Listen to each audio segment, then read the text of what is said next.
everyone, and welcome to Marketing and Sales Over Cocktails, the weekly podcast that helps you grow your business, improve your life, and enjoy yourself along the way. I'm your host, Alan Langer, and every week we try to bring you the best thought leaders, the best business leaders, and the best minds out there to help you succeed in business and in life. So sit back, relax, grab your pad, your pen, and your favorite beverage, and enjoy the next episode of Marketing and Sales Over Cocktails.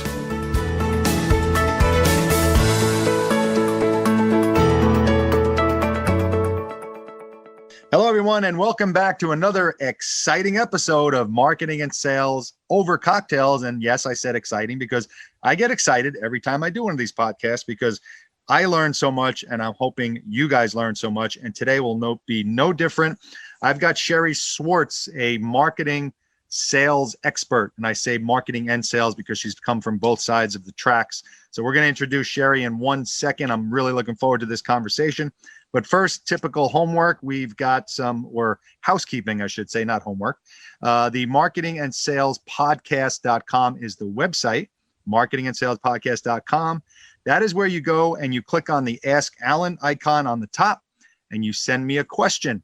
If I read your question on the air, you get a free signed copy of my book sent to you right away. So we've got a great question coming up from Monty in New York City later on. So let's get right to it without any further delay. Sherri Schwartz, welcome to Marketing and Sales Over Cocktails. How are you? I'm doing well, Alan. Thanks so much for having me. Awesome. So Sherri, unfortunately, has to have water tonight because she's driving her kids. These damn kids always get in the way of everything. She's taking them to swimming lessons, so she has water. I do not have water. I do not have kids to take to swimming lessons anymore. They're full grown. So cheers anyway for joining me. There's a virtual cheers. I have tequila, so I'm going to enjoy that. Jealous. So Sherri Schwartz is the Senior Director of Marketing at Zafin. Zafin is it's basically a financial institution that does SaaS work and cloud-based stuff for banks and credit unions and things like that. I probably butchered that, but it's basically a company that works with financial institutions is probably a good way to put it. But she also has a great background in sales and marketing, also from the military end. So Sherri, why don't you tell everybody a little about your background, because it's really cool where you came from and how you got to where you are now. Yeah. So growing up, I knew I was going to be the next Katie Couric. And I love starting with that because that's my degree was broadcast journalism. You look a little like Katie Couric. That's the most flattering comment I think I've ever received. You do. I knew that's what I wanted to do with my career. And I interned with NBC, a local news station with Washington, D.C., NBC News Channel 4. And then I did a sports marketing internship, my second internship in college. And that was with Octagon, one of the largest sports marketing firms. And it was there that I said, I love broadcast. I love journalism. I love writing, but darn, the creative side of marketing is kind of calling my name. Unfortunately, no matter which way it crumbled, I graduated right around the financial crisis. So I was competing with everybody, even senior executives, for jobs due to all of the layoffs and what happened within the job market during that time. So I actually went into sales. I took it as, I'm a business minor. I've done marketing. I can write. I like talking to people. I'll go into that, not really thinking that it was going to be long-term. So I joined a company out of Virginia Beach, Virginia called ADS. And they do sales for the military. They've a bunch of government contracts that make it extremely easy for the military to be able to purchase any of their needs. So you become that middleman between the military and their needs, as well as working with vendors to secure best price, fastest delivery, and the right equipment for deployment or anything that they need. So I was traveling a lot to San Diego, selling to West Coast Naval EOD and Navy divers. Ended up loving it. It was one of the best opportunities right out of college. And I was also diving right into a male-dominated industry. So wait, I have to stop you there. So you were selling to so divers, pretty much everyone in the military were male divers at the time, I would think, right? Not too Yeah. many female divers going around. And you came in as a female sales rep who's in her early 20s, and you had to figure out how to be successful. That's impressive. I did. Well, and it was not just divers, it was EOD as well. So think ordnance disposal, thinking bombs, underwater bombs, because they're the Navy. So they're putting apart bombs on dry land as well as in the sea. Wow. And so I was selling everything from boots to body armor to underwater robots to mine detectors and Connex boxes, you name it. I kind of had to figure out everything. I learned really early on that the only way to be successful at that time, especially in a male-dominated industry, was to do the research. I'm a little type A, so I wasn't going to lose, and I'm pretty competitive. So I didn't want to go into a shop on a base and talk to a senior chief or talk to the supply room and they not take me seriously and not think that I didn't understand their needs. Right. So studied everything. I studied everything that I could about the best way for them to do procurement through the contracts. I studied everything I could about their needs, whether it was tools or the robots or all of the compliance regulations around it, because I wanted to be taken seriously. And it was the most challenging job for someone 21, 22, 23 years old to do as a female, selling to these people who are experts. And, we have the largest military base in the world. Excuse me. So I was the top producing sales rep for 4 years at that company before I left and went into marketing as my career. So I did sales for 4 years, top producing sales rep. And then I ended up deciding, you know what? I know what it's like now as a sales rep to have great marketing or to not have great marketing, and what I needed to do on my own to make it successful. My background was more in marketing and comms. And I got to a point where my husband and I were relocating. I needed to look for another job. And I said, you know what? I think that I can put both my background in sales as well as my degree into use in marketing and comms. And that's what I want to do for my career now. So I switched gears. So I've spent the last 9 years doing that. I started in communications for a capital markets firm, FHN Financial, out of Memphis, Tennessee. And then I left there after 3 years, relocating again, not military. My husband is not military. I always have to tell everybody that.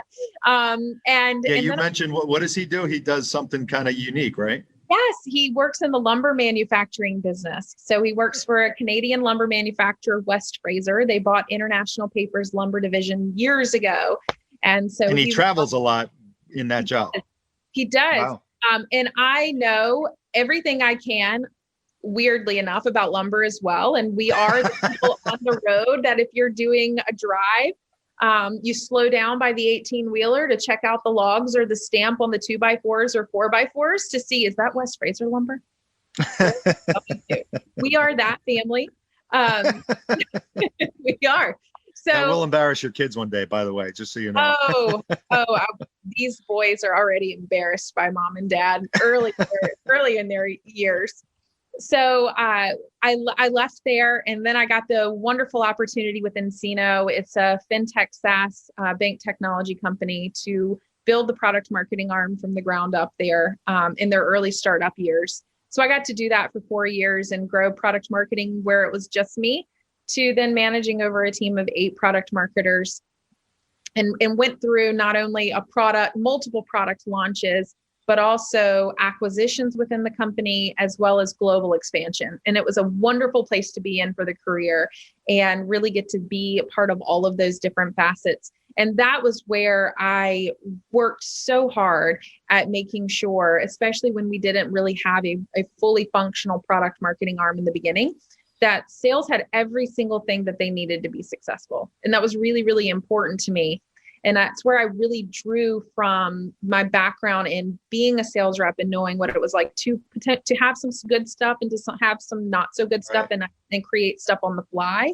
And I wanted to make sure that that was a really good bridge between sales and marketing, where they could not only learn from us and we learn from them and have a really good open communication, but there was trust there. They knew that we were committed to helping them achieve their goals. It's really easy sometimes to have marketing and sales be at odds in a constant battle of friction. More common than not. It is. And I wanted to make sure too that all of our KPIs that we were tracking as an organization inside of product marketing were completely aligned to what sales needed to achieve, as well as product, because we have to be the middleman between product and sales. Sure. And then I left there and I got to build product marketing from the ground up again with Open Doors, a SaaS sports technology company. And now for the last 8 months, I have expanded beyond product marketing and I'm building a marketing team from the ground up at another SaaS fintech bank technology company, different than nCino, where nCino was in lending and deposits. This is in product and pricing platform for banks. Mm-hmm. So, yeah.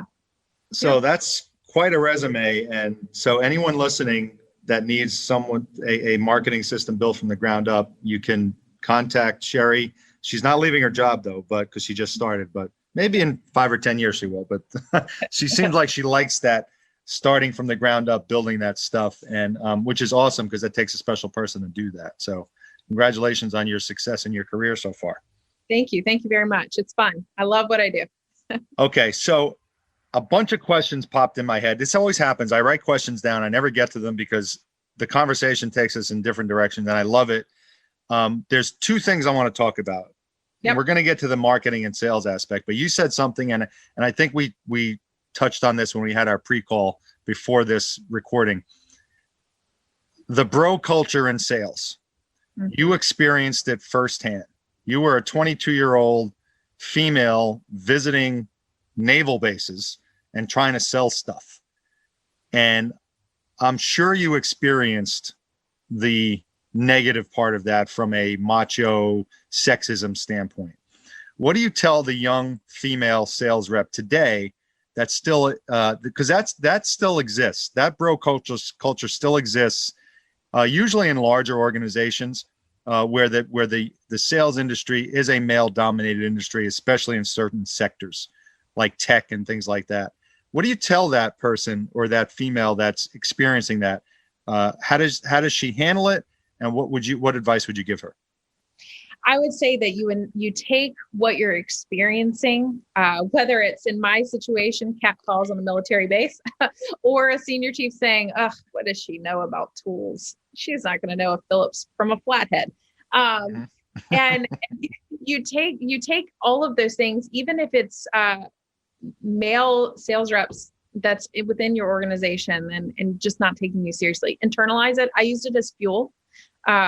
And I'm too competitive by nature, as I stated earlier. And I'd say utilize that as your competition, utilize that as your fuel and do your due diligence. I think, unfortunately, the way that we are, I would love to say that we are in a state in our world that we don't have to, as women, overwork or overprove ourselves. I don't think that we've quite gotten there yet. I think that we've continued to make leaps and bounds. We've made wonderful leaps and bounds, but we're not quite there yet. So we do have to work a little bit harder and we do have to study a little bit more and we do have to put that extra best step forward to get to the top. But don't let it stop you, because you will get noticed and you will be able to move to the top. I think some of the most, and you can also have a career and raise a family. And I think that that's a really hard thing too, that you notice coming from the pandemic, the amount of pressure on parents, but especially mothers, that you put on yourself as well. How am I going to work all of these hours and my kids are at home and they're studying downstairs, or I'm working remote, but now it's all of a sudden I'm working almost at all hours of the night because everyone thinks, oh, I work from home. I can just turn it on whenever. I know, right? Yeah. It's like, no, I need to go to bed. You're a mom. You can do whatever you want. Yeah. Don't worry about the kids jumping on your lap, You can succeed in a male dominated industry. You will unfortunately have to work a little bit harder and overly prove, because we haven't quite hit the glass ceiling yet. We've made so many leaps and bounds, and you can have a career and raise a family being a successful woman. I don't think I've always sat there, and I will never forget some great advice that was given to me. I had a former CEO that said, hey, whenever you climb that ladder and whenever you're excelling, never step on the knuckles of the people underneath you climbing that ladder. And that's always really like stood out to me, because I've always taken it, and especially as a manager now, managing multiple different people, male, female, I want to make sure that, especially as a woman, and you're in industries that are slightly uncomfortable because they're more male dominated, even banking is more male dominated. It's okay. You're going to do it. And I use that as fuel also from a mentoring standpoint. We've come a long ways. We have a lot more to do, but yeah. No, it's such an important point. And I came from the construction industry, B2C, where I was selling doors and windows and roofing and siding. That's where I cut my teeth. And talk about a male dominated industry. And if you saw a female in that industry, first of all, it was like, what is she doing here? That was the initial thought of everyone in the room. And the second thought was, she doesn't know what she's talking about. How is she going to be successful? And it always blew me away. And it always, being the father of 2 daughters, it pisses me off as well. And it's still out there. It's like you said, it's getting better, but man, I still think we have a long way to go. So that's, thank you for sharing that advice, because I think that'll be really helpful to a lot of younger women who are trying to take the same path you do. I almost look forward to it, knowing that that's something that I'm going to experience, where you walk into a room and you have a presentation and you can start seeing, they're thinking it subconsciously, but it's almost experiencing through facial expressions as well. Like you know what's in the back of their head because their facial expressions have slightly turned. They're starting to look at you with a little bit more squinty eyes, or they're leaning back in their chair slightly with like a distance that they didn't realize that they're putting there. And then that's when I go, roll up the sleeves, make sure all ducks are in a row. And then I lay the cards down, and it's like a game. Not because I'm trying to win a game, but it's kind of like the chess move. And it's to really show, hey guys, I'm here to help you. I'm here to help you become successful. I'm here because I care. And here's what I can do for you.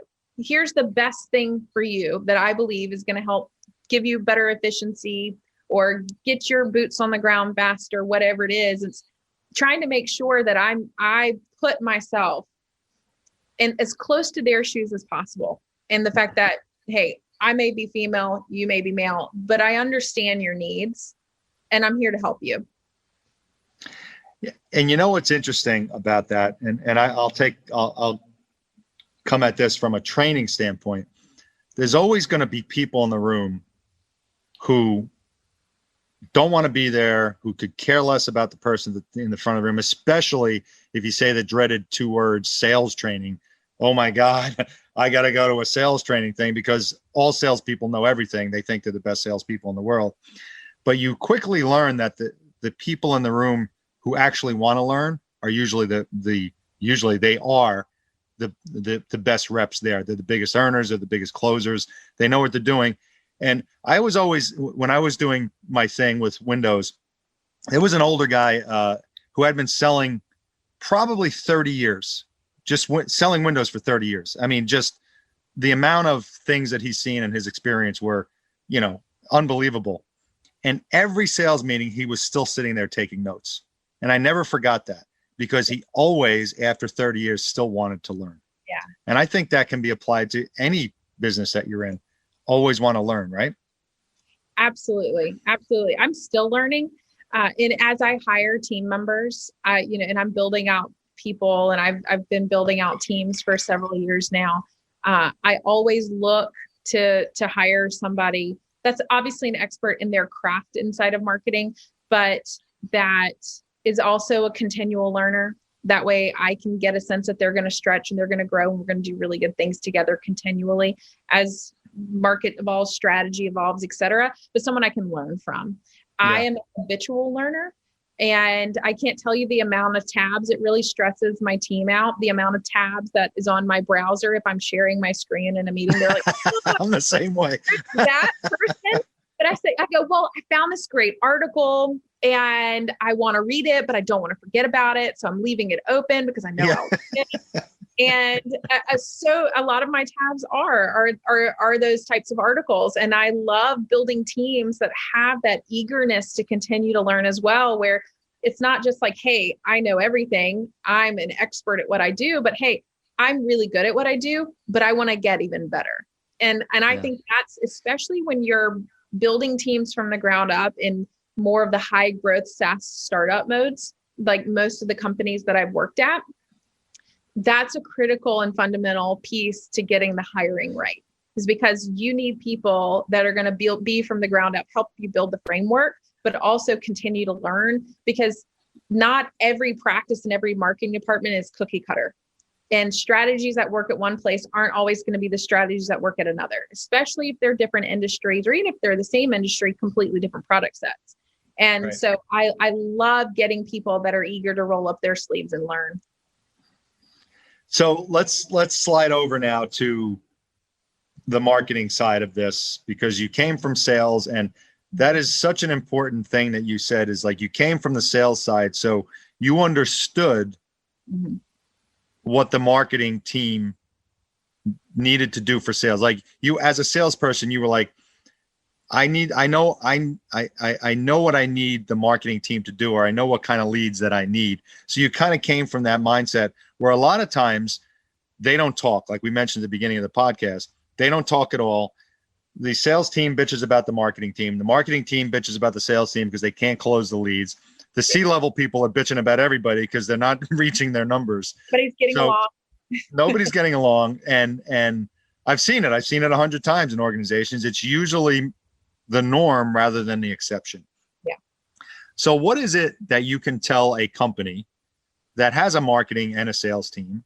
Where do they start? How do they start getting along? How do they Rodney King this and say, can't we all get along and come together as a company? I think the first piece is the educational piece. So I'm a big proponent. Some people are like, oh, not another meeting on the calendar. But if you don't set it, it's not a date. And so I like to put routine meetings on calendars with key sales or business development leads. Maybe it's a once every 2 weeks lead generation meeting where it's the key constituents from both parties. And that's the conversation that week, completely separate from some of the other sales enablement pieces on training them on new stuff. But let's take lead generation as a prime example. Put it on the calendar. It's a date. You're going to show up. But in the very beginning of it, the fundamental piece that you can do is not talk at each other and just say, here's what I'm going to do. Here's what you're going to do, or I think you should do this. I think you should do that. You've got to learn and give both parties the floor to talk. What are your priorities? What are your strategies? Sales, what are some of your focus for this year? What are your priorities? Where are you going? Then marketing go, hey, this is what we're thinking for demand and lead generation. And then always leave the very end of it and going, especially in the very beginning when you're just learning from each other, that open piece. I'm like, how do we want this handshake to go so that it's lucrative for marketing, it's lucrative for sales, and we're in it together so that you can really set that fundamental bridge for lead generation. That's just a hypothetical example where your KPIs are super aligned. Or across anything, quality and quantity, whatever, quantitative and qualitative, as long as you'll start seeing that bridge between those KPIs. And then you've also got to continually keep that on the docket. You may, when you're starting a lead generation program and you're trying to blur the line with sales, and sales says, well, these aren't high quality enough. You know, you've turned on this faucet and I'm spending 400 contacts right now that I've got to reach out to, and none of them are good. Right. Well, we built the framework. So if you're inundated and if you're swamped, I'll turn the faucet off. And now let's up the game. So say they had to score 50 in Pardot. Let's get them to score an 80. Let's see if it helps. It's continual refinement and improvement, especially if you're building the baseline and the framework, because you don't have a benchmark from the previous year. And that's kind of what we've run into a lot with startups. You don't have a benchmark from the previous year because you weren't doing it. So you've got to open up the conversation and collaboration. And it's no pointing fingers at anybody. And you both have to be really committed to getting it right as an organization together. Are you a proponent of the numbers game? Are you a proponent of saying just simply, Okay, marketing team, you have to come up with 100 leads a week. And okay, sales team, you have to sell 30 of those leads. And that's it. They don't care about anything else. They want to hit those numbers. What's your reaction to something like that?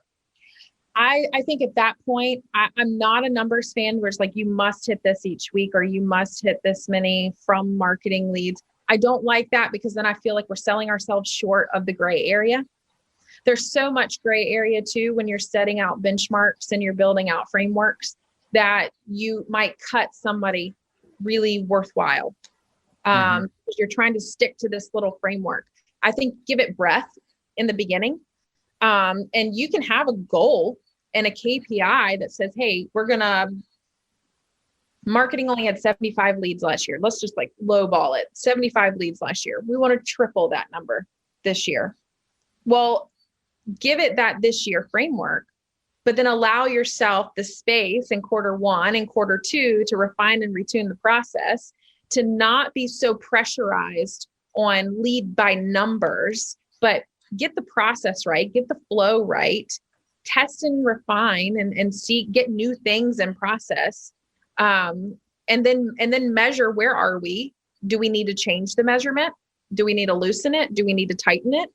Give yourself the room to be able to do that. Because I think if you get solely focused on numbers, you get extremely tunnel visioned and you can't see forest from the trees.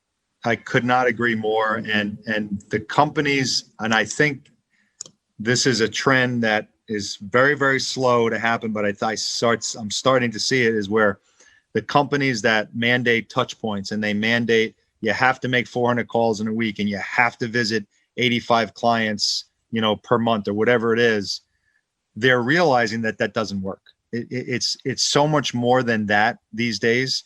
It used to be when people couldn't go on the internet and you were the only source of information. Of course, touch points were good because you were the only place that they could find out about a SaaS system for a bank.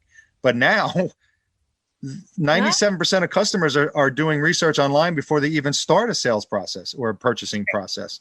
That's right. So it's really becoming more quality now than quantity, or at least it's starting to shift that way, which thank goodness, because that's a good direction it's going in. Yeah, I absolutely agree. I mean, we're take pandemic, for example. The amount of emails that are hitting everybody's inbox during this season has like quadrupled. Yep. And so if you're solely focused on email marketing for your lead generation, well, good luck breaking through the noise. Yep.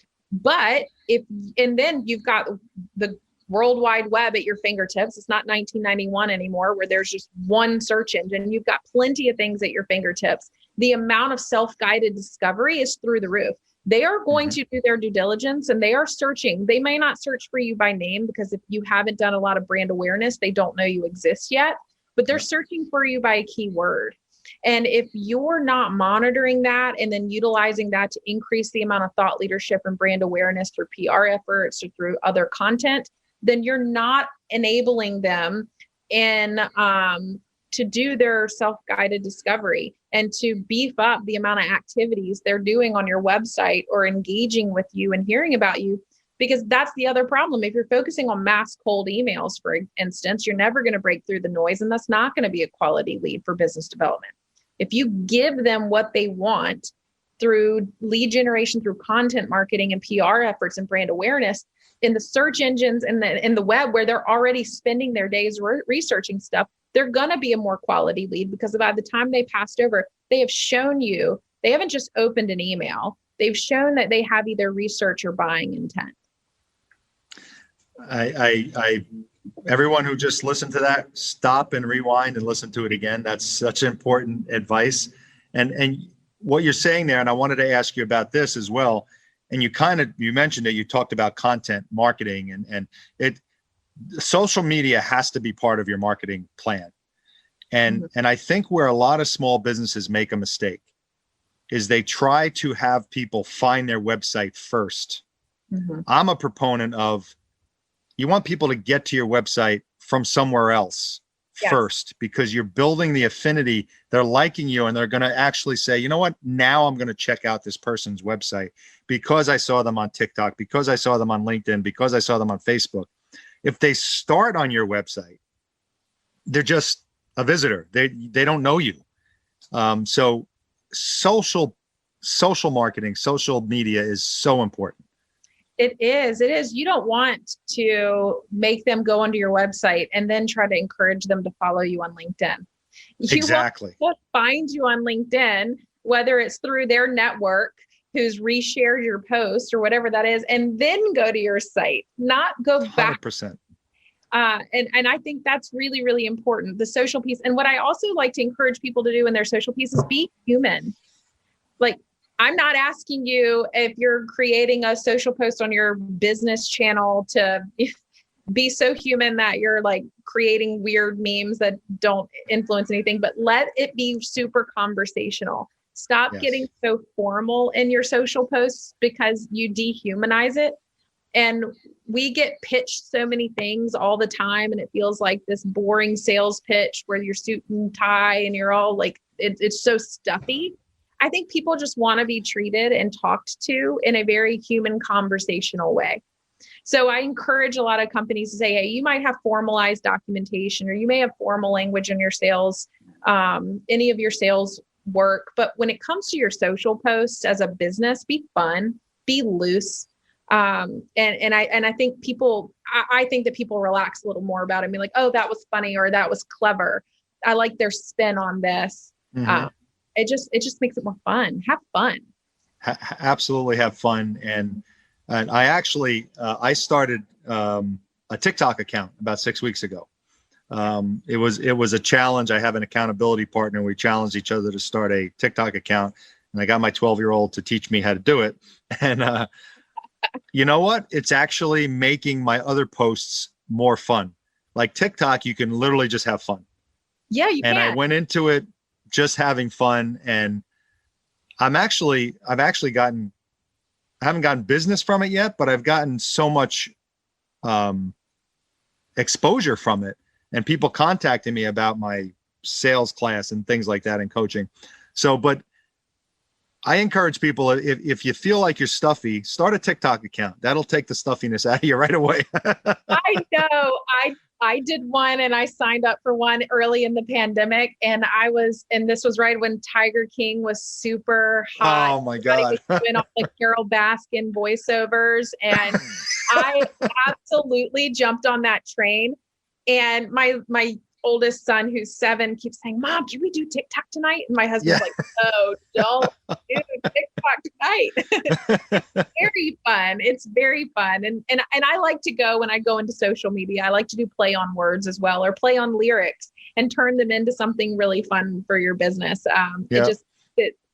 Look, we spend so many hours a day pitching something or writing formal documentation. Let's let social media be pleasantly fun to humanize that side of the business. So cool. All right. I think it's time for the Ask Alan segment. This is Katie. I'm Katie. Jeez, you're like my 12th Zoom today. So I had a Katie right before you. So Sherri, I apologize. This is a great question. This comes from New York City. And a guy named Monty wrote this in. So I'm going to ask you this question, Sherri, and I'd love to hear your response to this, because I think, especially with what we're talking about, this is really, right in the wheelhouse. So Monty writes, I am a sales rep at a large tech company, and our marketing team is responsible for driving leads. The problem is they are graded on the number of leads they get, not the quality. So quality be damned. I want to say something about this, but it's like we can't even contact the marketing people at all. Any suggestions? And then he ends with, I know, tough question. Monty, thank you for that amazing question. Sherri, the floor is yours. Oh, Monty, it is such a good question. And I feel for you. That's a hard seat to be in. What I would really encourage you to do is, I think that it would be really good for you to get with your other sales rep constituents and see if that's across the board. So that way you can create kind of the plan or the view, the look back or retrospective, as you might want to call it, of what you're seeing across the board consistently in the leads. That way it's not a one-person vendetta, but instead it's a collective group that's saying, hey, this is what we're noticing. and provide examples as well. And then also provide like key things that you might want them to consider. But then I would also get a meeting with the marketing team, get it with demand gen, maybe a content marketer, as well as maybe the marketing director, and just ask if we can create consistent meetings on a once a month cadence, but then to be able to evaluate what you're seeing in the place. Because I think it's extremely important that the sales rep's voice is heard. And so that marketing can understand it. Marketing's department is not going to be successful if sales isn't using the material, if sales isn't getting valuable leads. It's just a marketing department. And so they're not giving anything to the sales reps if the sales reps can't use it. So I really encourage you to go ahead and see what the commonality is amongst all of the sales reps and their leads, and bring that to marketing for a discussion, and encourage marketing and let it come from you guys to say, hey, we'd like to set up a once a month meeting to talk about lead generation. Would you be good with that? Because we want to make sure that we're getting really quality leads. And I would add to that, and that's a great answer, Sherri. I would add to that approach it not from a complaining standpoint, but we want to help the company standpoint. We want the company to succeed. We all want to succeed. But as sales reps, this is what we're seeing in the field. I used to use the term, when I was in the field, I actually befriended a few people in the marketing department. And when I ran a shitty lead, and trust me, there were a lot of shitty leads, I would text them and say, check the phone call on this one. Yeah, because they had new call center reps setting these appointments. Check the phone call on this one. This customer said X, Y, and Z. We don't even make that product. So check it out. And it was always from a, just wanted to let you know that this happened. I'm not mad. It's just a lead is a lead. I ran the lead. But you may want to check to make sure that this doesn't happen again. Yeah. And to add to that, Alan, what I love to see from sales is to say, hey, with all of these leads, the message that resonated most in the discovery process when we took those was XYZ. And then whatever that common message was, whether it was, hey, I was pitching this solution and it was this use case that really made them go from lead to MQL or lead to SQL, whatever your scoring mechanism was, then marketing could take that information and create more meaningful content and more meaningful campaigns tied around the messaging that worked the most for the most valuable leads. And then you're going to start seeing some more increases. So they're getting something more valuable from you as well. They're not deciding what campaigns or what content or what topic to do on their own at that point. They're hearing from sales as to what's working best for them. Mm-hmm. And that should make a marketer's life easier. You should be like, oh, well, thank you. That makes it easier for me. I don't have to self-research and educate and think that I've got all the right answers. We're coming at it together to improve that brand awareness. So for those who don't have marketing hats on, Sherri just used inside language. MQL is marketing qualified lead and SQL is sales qualified lead, just for those people who didn't get that. Yes. Thank you. But we all do it. It's like when I'm coaching someone, it's the biggest thing to help to have them stop doing is talk about things that they say that to them it's everyday language, but to a customer, they have no idea what the hell you're talking about. So most people I'm sure knew what that was, but I just wanted to point that out to bust your chops a little bit too. Any leads. Yeah. QLs, that's what you want. QLs. Yes, a valuable lead. It's going to bring in dollars for you. Yeah, the key, Monty, I think is the, you know what, you want the leads to be good for everyone, for the benefit of the company. And I think, you know what, if you do it the right way, you might come out of this as like, wow, Monty's really, really a great rep, and you might, be looked at a different way from a leadership standpoint. So you never know where it could lead. But don't sit there and keep your mouth shut. That's the worst thing you can do. I call them my champions. I love the sales reps that will provide feedback or give me information from the field on, hey, these leads that I was working, this message really resonated for them. These other leads seemed that they did not have enough information. And I call them my champions because they're the ones that I know have marketing's back. as well to create a really successful bridge between sales and marketing. They give us grace, knowing that we're going to refine and retune and change, and we may not hit it out of the ballpark in a home run on the first win. But I love that they feel comfortable enough to come to sales, come to marketing, and want to work together. That is a great way to end the podcast. Terrific stuff, Sherri Schwartz. I'm really happy you were here. If you had to leave everyone in the audience with one piece of advice, one Sherri Schwartz piece of advice, what would it be? I would keep the collaboration and the communication open. We cannot have a successful sales and marketing organization without communication. And as much as it might be battling and at odds in some instances, keep the communication going. Don't stop. Awesome. Sherri, if people want to chat with you or hook up with you on LinkedIn or somewhere, how do they find you? They just go on LinkedIn for Sherri Schwartz, or is there a specific way to find you? Sherri Schwartz, you will find me. I don't think there's lots of the Sherri Schwartzes out there. Sherri with an I, by the way, Sherri. And Schwartz with the SCHWARTZ. So awesome. You will find me on there. You might also find me on TikTok. I apologize for any craziness that you might see. And I'm on Instagram, but Instagram's my mom account. So I will be sharing lots of photos of my kids on Instagram. That's the mom account. Well, Sherri Schwartz, thank you for joining me tonight. This has been a lot of fun, really eye-opening stuff. Really great takeaways on this one. So I want to thank you for joining me. And I want to thank everyone else out there for joining us on episode 46 of Marketing and Sales Over Podcast. Remember, send me that question.